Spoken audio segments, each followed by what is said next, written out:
അസ്സലാമു അലൈക്കും വറഹ്മത്തുള്ളാഹി വബറകാതുഹു. അറിവിനുറവയുടെ ഒരു പുതിയ സ്പെഷ്യൽ എപ്പിസോഡിലേക്ക് എല്ലാവർക്കും സ്വാഗതം. ഇന്ന് ജൂൺ 2. നമ്മുടെ വിദ്യാഭ്യാസ സ്ഥാപനങ്ങളെല്ലാം തുറന്ന് പ്രവർത്തിക്കാൻ ഇരിക്കുകയാണ്. വിദ്യാലയങ്ങൾ തുറക്കുന്നു, കൂടെ കണ്ണും മനസ്സും എന്ന ശീർഷകത്തിൽ സിറാജ് ദിനപത്രത്തിൽ വന്ന ഒരു ഫീച്ചർ വായിക്കുന്നു. രാജ്യത്ത് അനേകം പേർ ഇപ്പോഴും പട്ടിണി കിടക്കുന്നു. അവരുടെ പട്ടിണി അകറ്റാൻ സ്ഥായിയായി എന്തെങ്കിലും ചെയ്യാനാകണം എനിക്ക്. അതാണ് എൻ്റെ ആഗ്രഹവും ലക്ഷ്യവും.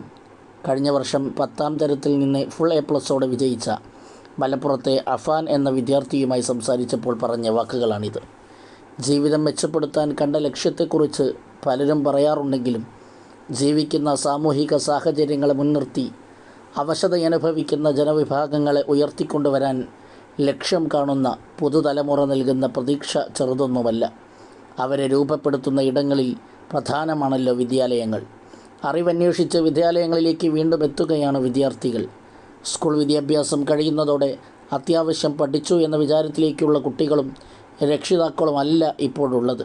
പഠനത്തിൻ്റെ അത്യുന്നതങ്ങളെയാണ് അവർ സ്വപ്നം കാണുന്നത്. അതിനുള്ള ശരിയായ വഴികളായി സ്കൂൾ വിദ്യാഭ്യാസത്തെ കാണുന്നു. അത്യുന്നതമായ സ്വപ്നങ്ങൾ കാണാനും അതിലേക്ക് എനിക്ക് ഇത്രയ കാലം മാത്രമാണുള്ളതെന്നും ചെറുപ്രായത്തിൽ തന്നെ മനസ്സിലാക്കാനും അറിയാനും കഴിയുന്ന ഒരു തലമുറ കൂടിയാണ് ഇന്ന് വിദ്യാലയങ്ങളിൽ എത്തുന്ന കുട്ടികൾ. കളിയല്ല കുട്ടികൾ. ഗൂഗിൾ പോലെ ഒരു കമ്പനി തുടങ്ങണം എന്നാഗ്രഹമുള്ള 5ാം ക്ലാസ് വിദ്യാർത്ഥി നിലമ്പൂരിലെ അതിതാറിനെ നമ്മൾ അറിഞ്ഞില്ലേ?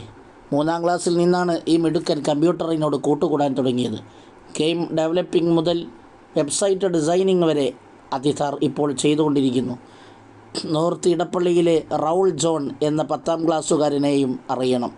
സ്വന്തമായി സ്റ്റാർട്ടപ്പ് തുടങ്ങി വിജയിച്ച ഈ മിടുക്കനോട് ഭാവിയെക്കുറിച്ച് ചോദിക്കുമ്പോൾ ലഭിക്കുന്ന മറുപടി ഇതാണ്: നമ്മൾ ജീവിക്കുന്ന ഈ സമൂഹത്തെ കുറെ കൂടി മെച്ചപ്പെടുത്തി അടുത്ത തലമുറയ്ക്ക് കൈമാറാനാകണം. AI ഉൾപ്പെടെ സാങ്കേതിക വിദ്യകൾ ഉപയോഗപ്പെടുത്തി ഇതിനു സാധിക്കുമെന്നാണ് ഞാൻ കരുതുന്നത്. ഡിജിറ്റലൈസേഷൻ ചെയ്ത കാലത്തെ കുട്ടികൾ ഇതിലും അപ്പുറം എത്തുമെന്നതിൽ സംശയമില്ല. അവരുടെ മാനസിക വികാസത്തെ അറിയാനോ ഉൾക്കൊള്ളാനോ കഴിയാത്തവരും അതിനെ പ്രോത്സാഹിപ്പിച്ച് കൂടുതൽ അവസരങ്ങൾ നൽകാൻ അറിയാത്തവരുമായി മുതിർന്ന തലമുറ മാറാൻ പാടില്ലല്ലോ. സാങ്കേതിക വിദ്യകളിൽ വലിയ പ്രാവീണ്യമുള്ള കുട്ടികൾ അതവസരമാക്കി അവരുടെ പഠന മേഖലകൾ വ്യാപിപ്പിക്കുകയും സ്വന്തമായ ഇടങ്ങൾ കണ്ടെത്തുകയും ചെയ്യുന്നു. അതിൽ അവർ സ്റ്റോപ്പിടുന്നില്ല എന്ന് മാത്രമല്ല, ജീവിക്കുന്ന ഈ കാലത്തിനും രാജ്യത്തിനും ഇനി വരാനിരിക്കുന്ന തലമുറയ്ക്കും എനിക്ക് ചെയ്യാൻ എന്തുണ്ടെന്നാണ് ആലോചിക്കുന്നത്. പക്ഷേ അർഹമായ പരിഗണനയും പ്രോത്സാഹനങ്ങളും ലഭിക്കാതെ പോകുന്നു എന്നത് വസ്തുതയാണ്. വീടൊരുങ്ങണം. വിദ്യാർത്ഥികളിൽ നിന്ന് അറിവിൻ്റെ സഞ്ചാരത്തിലേക്ക് ഒരുങ്ങുന്ന കുട്ടികളോടൊപ്പം വീട്ടുകാരും ഒരുങ്ങൽ അനിവാര്യമാണ്. പുസ്തകങ്ങൾ തുറക്കാനും അത് പറഞ്ഞു തരുന്ന അധ്യാപകരെ കാണാനും അവരുടെ പ്രായത്തിലുള്ള അനേകം കുട്ടികളുമായി ഇടപഴകാനുമൊക്കെയുള്ള സാഹചര്യങ്ങൾ കൂടിയാണ് അവരുടെ മുന്നിൽ തുറക്കപ്പെടുന്നത്. സമയാസമയം ചെയ്യേണ്ട കാര്യങ്ങളെക്കുറിച്ച് വീടുകളിൽ നിന്ന് കുട്ടികൾക്ക് പാഠം ലഭിക്കണം.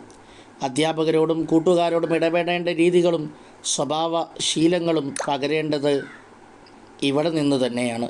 സ്കൂൾ വിശേഷങ്ങൾ ചോദിച്ചറിയാൻ നിർബന്ധമായും സമയം കണ്ടെത്തണം. ആ സംസാരങ്ങൾ കൗതുകത്തോടെ കേട്ടിരിക്കാൻ തയ്യാറാകണം.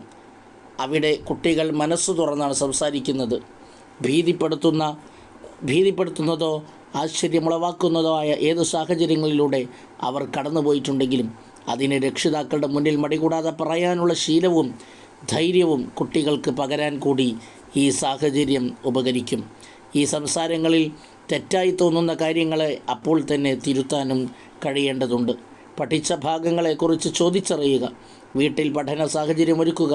ആരോഗ്യ സൗഹൃദ ഭക്ഷണം, വൃത്തി, വീടും പരിസരവും ശ്രദ്ധിക്കൽ തുടങ്ങിയവ കൂടി നല്ല ശീലങ്ങളായി കൊണ്ടുവരാനാകണം. വിദ്യാലയങ്ങൾ ഉണരുന്നു. വ്യത്യസ്ത ജീവിത സാഹചര്യങ്ങളിൽ നിന്നുള്ള അനേകം കുട്ടികൾ അറിവ് തേടി എത്തുകയാണ്. സ്വഭാവങ്ങളിലും ശീലങ്ങളിലും മാറ്റങ്ങൾ അനുഭവപ്പെടും. പുതിയ ഒരിടം കാണുന്ന ആകാംക്ഷയും ആശ്ചര്യവും അവരിലുണ്ടാകും. വിദ്യാലയങ്ങളെക്കുറിച്ചും അധ്യാപകരെക്കുറിച്ചും പ്രതീക്ഷയും കാഴ്ചപ്പാടുമുള്ളവരുണ്ടാകും. പുതിയ കാലത്തെ അറിഞ്ഞ് വിദ്യാർത്ഥികളെ വരവേൽക്കാനും തുടർന്ന് അറിവ് പകരാനും കഴിയുക എന്നതാണ് വിദ്യാലയങ്ങൾ ഒരുങ്ങേണ്ടത്.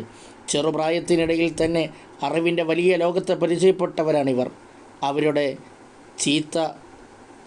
ചിന്താ സാധ്യതകൾക്ക് ഉയർത്താനും സാധിക്കുക എന്നതാണ് വിദ്യാർത്ഥി സൗഹൃദ വിദ്യാലയത്തിന് വേണ്ടത്. തുറന്നിട്ട ലോകത്തെ അനേകം സാധ്യതകളിൽ നിന്ന് വിദ്യാലയത്തിലെത്തി തന്നെ വിദ്യ നുകരേണ്ടതുണ്ടോ എന്ന് ചിന്തിക്കുന്നവർ പോലും നമുക്കിടയിലുണ്ടല്ലോ. അക്ഷരാഭ്യാസങ്ങളുടെയോ അറിവിൻ്റെയോ മാത്രം കൈമാറ്റമല്ല, തീർത്തും ഒരു നല്ല ജീവിത സംസ്കാരത്തിൻ്റെ കൈമാറ്റമാണ് സംഭവിക്കേണ്ടതെന്ന ഉത്തമ ബോധ്യമാകണം ഓരോ വിദ്യാലയങ്ങളെയും മുന്നോട്ട് നയിക്കേണ്ടത്. സുരക്ഷിത സമൂഹം. വിദ്യ നുകരുന്ന ഓരോ വിദ്യാർത്ഥിയും നാടിൻ്റെയും സമൂഹത്തിൻ്റെയും പ്രതീക്ഷയാണ്. അവർക്ക് സുരക്ഷിത സാഹചര്യങ്ങൾ ഒരുക്കേണ്ടതും അത് ഉറപ്പുവരുത്തേണ്ടതും സമൂഹത്തിൻ്റെ ആകെ ഉത്തരവാദിത്വമാണ്. വിദ്യാർത്ഥികളുടെ യാത്ര നോക്കിയാൽ ദുസ്സഹമായ സാഹചര്യങ്ങൾ എന്നും നിലനിൽക്കുന്നു. വിദ്യാലയങ്ങളുടെ സമീപങ്ങളിൽ പതുങ്ങിയിരിക്കുന്ന ചതിക്കുഴികളിൽ നിന്ന് രക്ഷാകവചം ഒരുക്കാനാകണം. പഠന പഠ്യേതര രംഗങ്ങളിലും കലാ സാഹിത്യ മേഖലകളിലും സാമൂഹിക പ്രവർത്തന രംഗത്തും വിദ്യാർത്ഥികളെ ഉയർത്തിക്കൊണ്ടുവരാൻ കൂടി സാധിച്ചാൽ സുരക്ഷിത സാമൂഹിക സൃഷ്ടിപ്പ് സാധ്യമാകും. അസ്സലാമു അലൈക്കും വറഹ്മത്തുള്ളാഹി.